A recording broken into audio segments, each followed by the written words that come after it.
This is a guest essay written by Pat Johnson.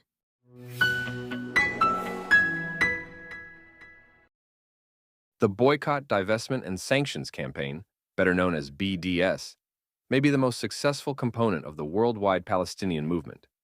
But that says a lot. Its goal, harming Israel economically, has failed fabulously. Israel's economy keeps humming along, and Israelis have by far the most advanced economy in the region. The people most hurt by BDS are Palestinians.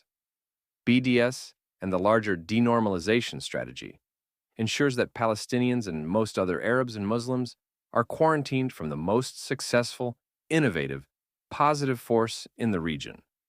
This is typical. The Palestinian movement is one of history's greatest examples of a people cutting off their nose to spite their face. The Palestinian movement is almost exclusively oppositional, never aspirational. It does not build, it tears down. It does not look forward, it fixates on past grievances. It does not seek a resolution to the litany of problems facing Palestinians. It does seek to exacerbate them, to fuel global rage against Israel. Because as I keep banging away on, it is a movement that is quote-unquote pro-Palestinian in name only. Its only goal is to oppose and attack Israel. Go to the BDS website and you can find lists of Israeli products and businesses to boycott. A tool like this works both ways. You can use it as a handy shopping list. Note that these are not only Jewish products and businesses from Judea and Samaria, also known as the West Bank, but products and businesses in Israel proper.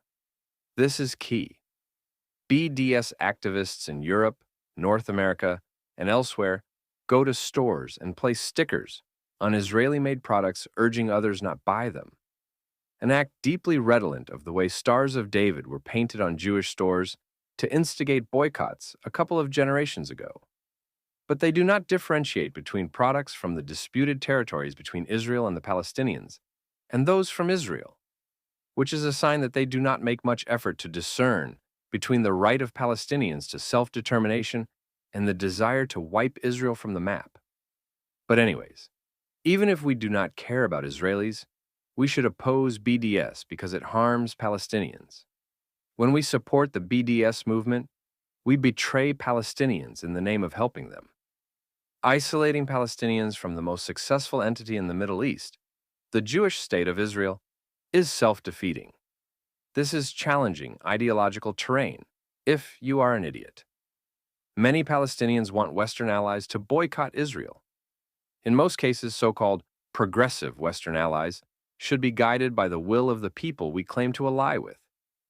But Palestinians have swallowed an ideological bathwater of self-defeat, partly due to the motives of the Arab world, partly by the complicity of their own leaders, and partly because they have been indoctrinated with genocidal Jew hatred for generations.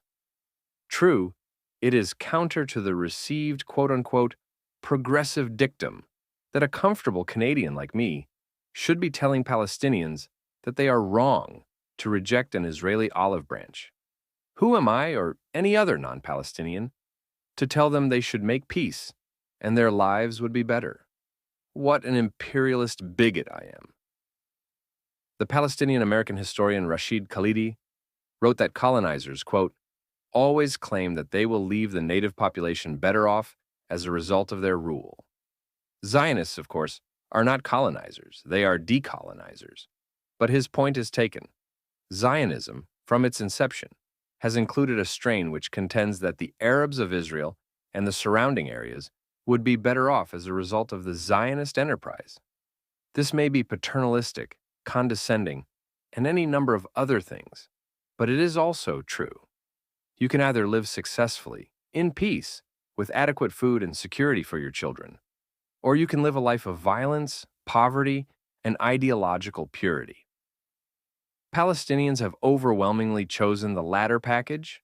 Prior to 1948, the Zionists cleared swamps, thereby massively reducing malaria, and built other infrastructures like hospitals and universities. The benefits redounded not only to Jews. Muslim life expectancy in British-era Palestine skyrocketed from 37.5 years in 1927 to 50 in 1944. Child mortality plummeted, reduced by 34% in the first year of age, by 31% in the second, by 57% in the third, by 64% in the fourth, and by 67% in the fifth. According to Israeli historian Ephraim Karsh, he wrote, quote, that nothing remotely akin to this was taking place in the neighboring British-ruled Arab countries, not to mention India, can be explained only by the decisive Jewish contribution to British-era Palestine's socio-economic well-being, end quote.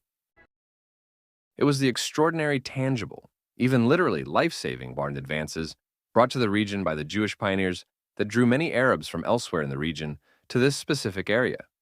Between 1920 and 1936, its Arab population rose from about 600,000 to 950,000, owing to the substantial improvement in socio-economic conditions attending the development of the Jewish national home, according to Karsh.